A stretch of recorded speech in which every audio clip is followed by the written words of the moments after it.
Premier League update, August 12th, Tuesday, August 12th. This is the show where I read you the news.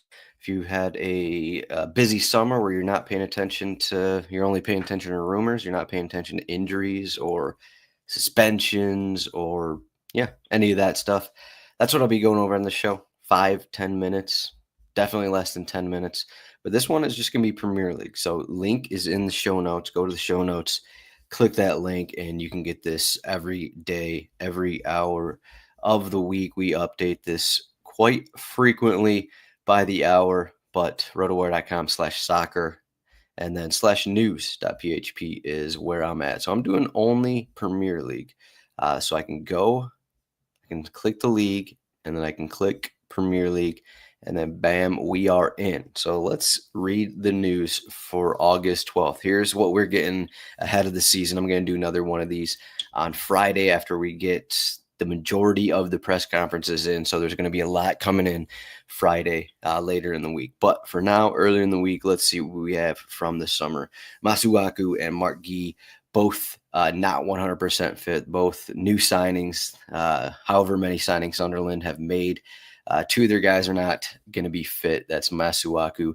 Not fit yet. You can click in here. His fitness has not been ready. New left back coming in. Now, we'll probably get Reynildo starting at left back for Sunderland in the opener. Mark Gee, he played a couple games in the Club World Cup back in June and then missed the last few. So something's going on with him. I would doubt him starting the opening week as well. Probably going to get a start from Mayenda up top for Sunderland. Rodri has been back in training. It seems like he's just going to be coming off the bench the first couple weeks of the season. Picked up a groin injury, another Club World Cup guy. Picked up an injury, this was back in June, I want to say. And it was a groin injury. He's been training, though, and Pep has basically been like he's not going to be 100% until September, until after the international break. So he's training. I think he's going to be on the bench. We'll see actually if that happens. Either way, he's not going to be starting the first 3 weeks of the season. He came back from that torn ACL towards the end of last season, then was getting a lot of minutes in the Club World Cup, and then that turned into a groin injury, and this is where he's at right now. John Stones, seems like he's getting a little closer. It seems like it's been a couple years since he's been 100%. He barely played last season. Sure, he may be the fourth, fifth, whatever center back for Manchester City. Maybe it was only 2 years ago where he was the guy or a guy in the Man City back line. Could also play in that deeper midfield role as well. So we'll see what his status is going to be. Him combined with the absence of Rodri last season for Manchester City kind of was one of their big problems. But if, maybe Stones is going to be healthy, maybe Rodri's not healthy, but maybe Stones will be healthy. Jayden Bogle, he has not been healthy in the preseason. He's basically a Leeds only right back. We'll see what their starting 11 looks like. Fortunately for them, their game is on Monday. So I guess it's possible Sam Bierm could start at right back for Leeds, but Bogle hasn't been playing the preseason, and they don't have a ton of depth at the fullback position. They added Gabriel Goodmunson. They have Sam Bierm. They don't really have a ton else, which isn't what you want when you're promoted in the Premier League. But Bogle is going to be a guy that needs to be healthy this season, and it seems like he's got about a week here before returning, so he should be good for them.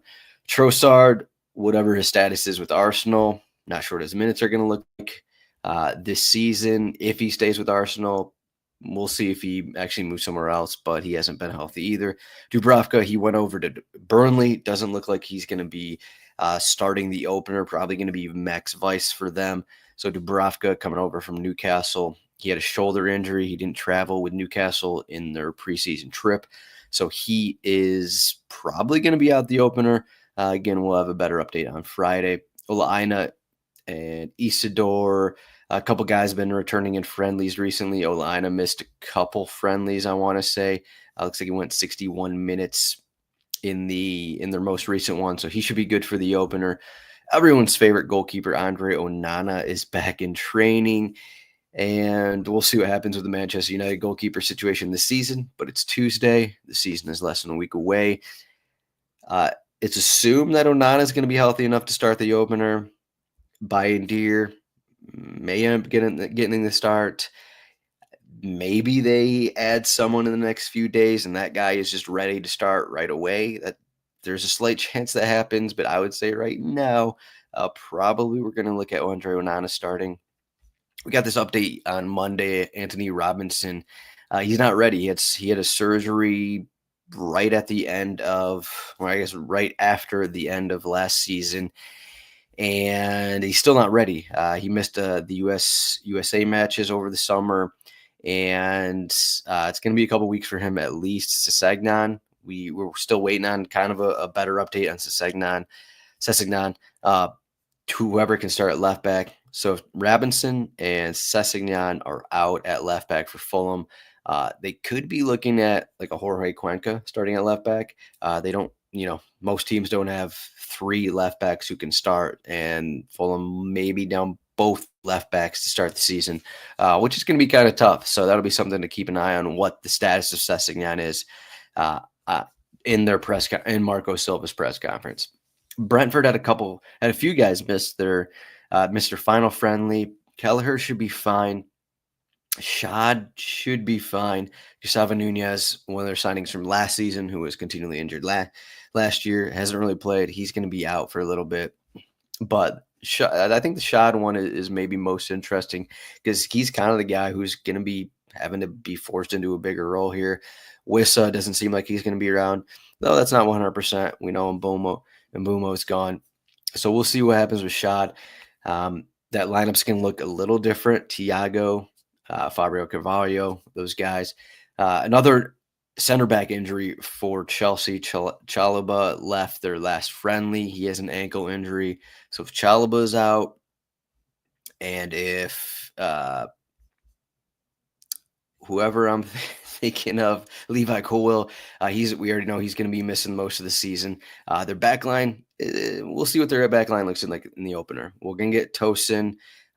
It's probably not going to be Hato. I can't see the 18, 19-year-old center back getting the start, 1 to 2 weeks after he signed with the club.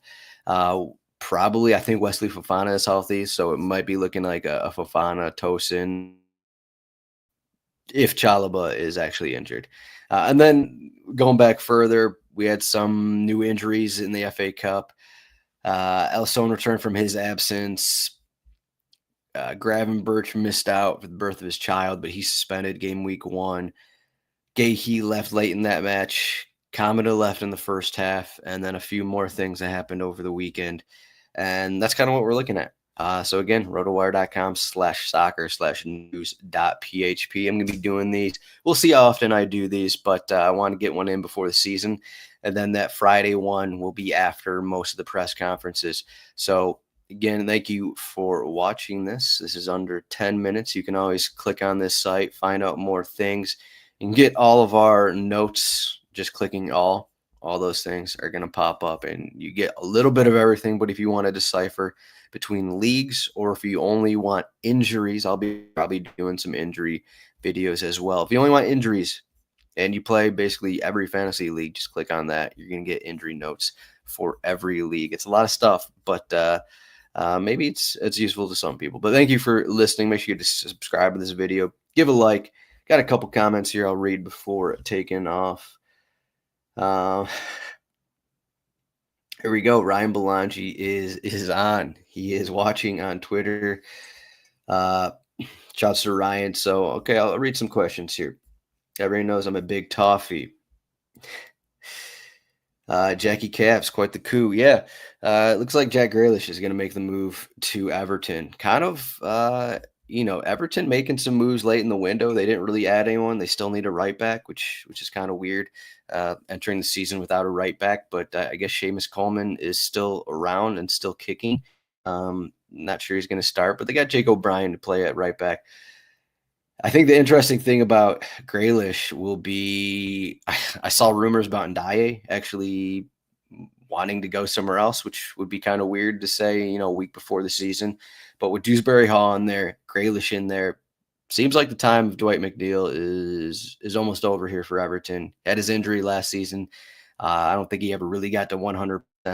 So we're going to see what actually Dwight McNeil's spot looks like. Carlos Alcaraz signed that full-time deal. Uh, I would say McNeil is going to be behind. I think he's going to be behind Alcaraz. He's behind Ndiaye. He's probably going to be behind Dewsbury Hall. If Jackie Cavs, if Grealish is healthy, Grealish is fit, McNeil's probably going to be behind him. So the days of Dwight McNeil being a regular set piece taker guy who's going to play 2,800 minutes a season, uh, no longer. But good to see Everton. They're replacing Doucouré with basically Carlos Alcaraz, Dewsbury Hall, Grealish. So this team's going for the top 10. I kind of like it. I'm going to look at the odds again. I looked at it. I can't remember what it was. It was plus 150 maybe for Everton to finish top 10, like maybe last week. And I was like, if more pieces, that number is going to drop. And they're adding some pieces, so that number could drop. But anyways, that's all I got for Premier League update. Thank you for watching.